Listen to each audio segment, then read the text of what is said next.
Hello, hello. Welcome to Just Jenna. You have no idea how excited I am that you're here. I'll be sharing the wisdom, questions, and curious little truths I've gathered along the way.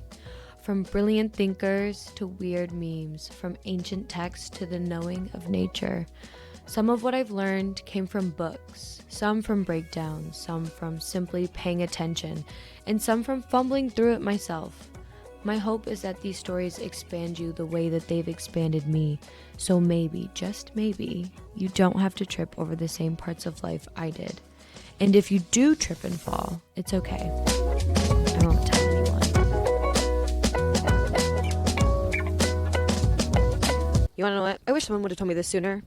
Would I have taken the advice? Unbeknownst to me. Regardless, I'm gonna say it. I've realized throughout my 26 big long years. Ew. I hated that I said that, but anyways, throughout my life so far, I've learned a secret of life that I would like to tell the class, tell the listeners, tell my favorite people in the world who listen to my podcast. Keep your... how do I want to word this? Keep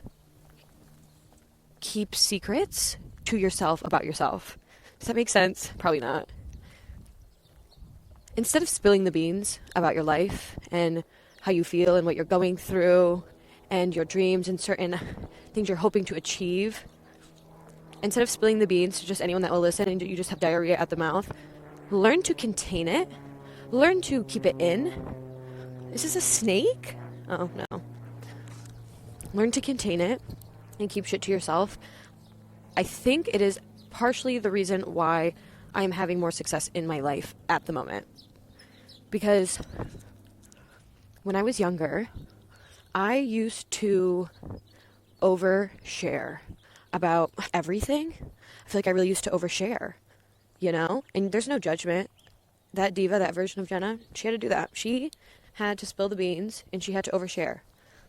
For whatever reason, I don't know. But we're moving on from that, to be honest, because ever since I started keeping more things to myself, not saying all the things that I want and where I would like to go and how I'm feeling about something I'm hoping for, I kind of have started containing these things internally and maybe sharing with a couple of trusted confidants here and there. But ever since I started pulling that back, keeping it contained within me, I swear to God, I've had more success. And you want to know what? You can call it this witchy woo woo evil eye shit, or you can call, I don't know what else to call it. I really don't know what it is. But I'm not the first person to say this. I'm just having my own embodied experience with it now, because I've been actively doing this for about a year and a half, consciously being like, no, I'm not going to tell people any of this until it happens. Once something happens, then I'll talk to people about it. But even then, it's like, girl, read the room. But I don't know. I feel like it's been, I don't know. It keeps me focused. It's almost like, so for example, let's say you have a meeting with someone on a Wednesday that could potentially change your life. It could change your life. Old Jenna, the past Jenna, I would have told everyone about this meeting and all the details of what I want and what I'm hoping for and what I'm going to get after this and what could happen and who this person is and why it's important and why it's big and special and da-da-da. I would have told everyone about it that would listen. And now, I will not say anything. I will literally not say anything to anybody unless it like directly affects them. I need their support or advice pertaining towards that meeting, for example. But other than that, I'm not telling anyone anything about it. And after the meeting, if something then is like in writing and something happens, then I would tell people. And then again, I would only tell my trusted confidants, but I don't know what it is. I almost feel as though it has allowed me to put forth more energy into the meeting, the project itself, because the visionary shit, the ideas, the imagination, the dreams that you have, that's such the easy part. And talk is so cheap, but you like get a high, or I feel like I would get a high off of speaking about or dreaming about something, but the things weren't happening. And now that I don't tell anyone until it's happened, I feel like I save my energy instead of talking about it, and I actually just do stuff. And then after the thing happens, If I have something to share based on my effort, if you have results to share based on effort, then you can share that. But then if you have no results to share, that means you're not done yet. So therefore you don't have anything to say. I feel like I don't have anything to say. And so I really stopped sharing things. And it not in a I don't trust people type of way, because that's not the case. It's not the case at all. It has nothing to do with that. I don't know if it's human psychology, human behavior. I don't know what it is. I really don't know what it is.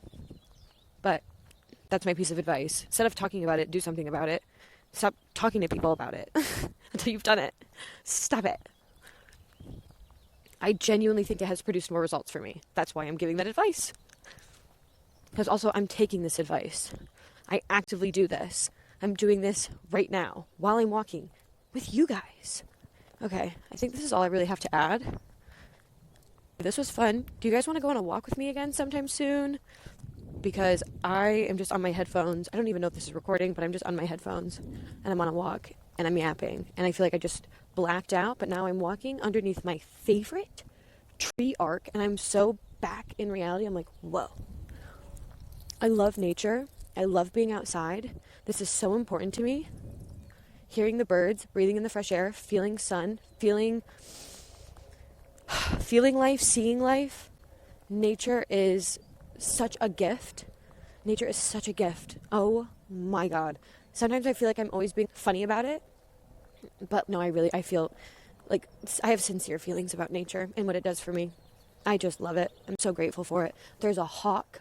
There is a hawk right in front of me. Oh my gosh. Hello. There's a literal hawk. Oh my God, I have to pray. I'm literally going to pray right now. Okay, one second.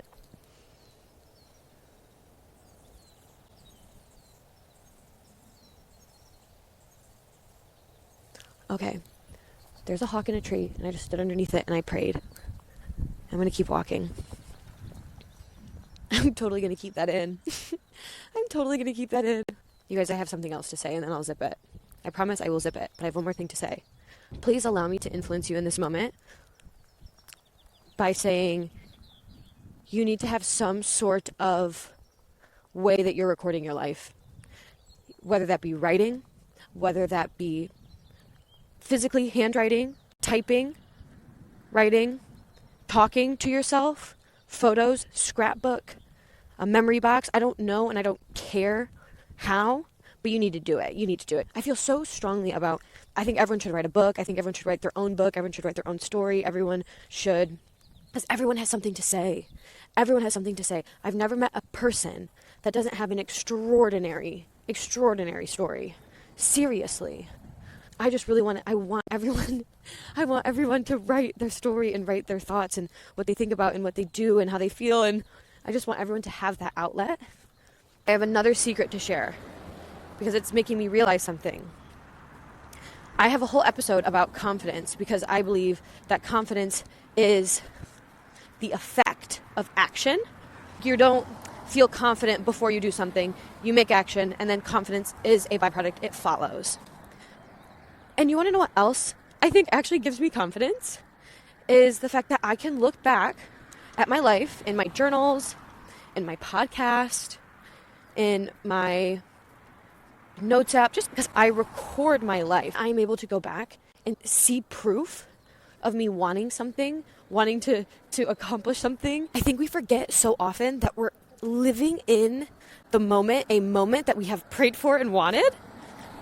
And so when you're able to have a journal, when you use a journal, when you make voice memos, when you do whatever to just record what's going on in your life, you're just able to look back at your life and just, you're like, oh my God, I did do all of these things. I have always wanted this, and I knew that this could happen. And it just gives you more confidence because you're able to see that you knew all along that everything was okay off rip. It's so trippy to me to read back my journal or listen to a podcast or something, and I'm able to read myself speaking. I'm able to read my thoughts from months prior. If I was really stressed out about something, or something wasn't going well, or I didn't know what I was doing and I was upset or whatever, and I'm able to look at those moments in my present day and be like, oh my God, it all worked out. I wish I could go back and tell this version of Jenna, like, girl, oh my God, it's fine. Everything is totally fine. And that thing I was stressing about, there was an outcome that happened. I think through the process of journaling and recording yourself all the time, you're able to see how much this happens, and it's normal. It happens and it's normal. It's a normal functionality of life. The solutions to problems that you're craving, or the answer to questions that you have, they always come. They literally always do. But we can't control the timeline of it. But when you journal and when you do voice memos or you write or whatever you do, you're able to start seeing that, whoa, this is just a pattern. This is just a pattern. And so now I know when I'm going through a sad or challenging time, I'm like, oh my God, the answer to my problem is going to come. It's not here right now. But that doesn't mean I need to suffer right now. I don't need to suffer in this moment, even though my brain is telling me to suffer, even though my brain is trying to look for certainty and be crazy and all the things. Actually, it's not on my timeline. I don't know. I can only focus on my effort I put towards this thing. And other than that, it's out of my hands.